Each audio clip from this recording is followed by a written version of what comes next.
Ai wanka? Na yi mana. Ni fa ba ni da lokacin yin wani wanka da na kika ji. Yawanci kina yawan damuna akan wanka. Garin tsaye wankan nan sai ki ga na zo na rasa wani abu. Je ka kawai, ni kyale ne. Ya baba ya tashi. Da sabe.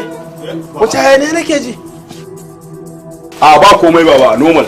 Dama baba ina da magana, ka san shi har kullun soja a gida shine babba kuma shi zai bada doka ko yana tare da wane ne.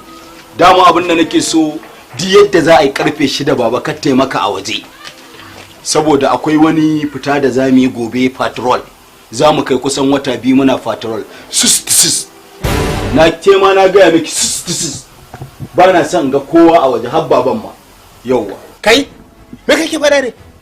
Ni da gidana kuma ka mamaye can nan ma ɗan ɗakin da na samu. Sai kuma ka zo kana mun magana wai za ka samun doka wani lokaci ba gidana ba ne? Yanzu shi ke da tarbiyyar da nema da sauke ƙur'ani da kawai to yanzu ka ɗau kwandon iskanci da shaƙiyancin kasa a kanka kenan. Baba soja ne ɗan iska?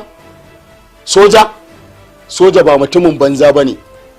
Allah baba saboda abin da ya sa ma ba zan doka ba ta hauka yanzu ba saboda daraja iyaye.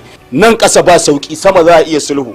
Kaga soja ne ni kuma ɗan sanda ne ni ɗan karota ne ni in ta juye ɗan union ne ni in ta juye ɗan agaji ne ni idan ta kai ta kawo ɗan hizba ne ni idan rai ya ɓaci zan iya kwamati daga har agaji zan iya yi zan iya gadi.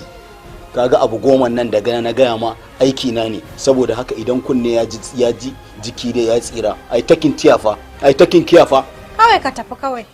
sai na da an ta juye ni fa zuwa Allahu wa kai mana magani abinda ana ji da na gani hukunci mu mun gani rayuwar mu da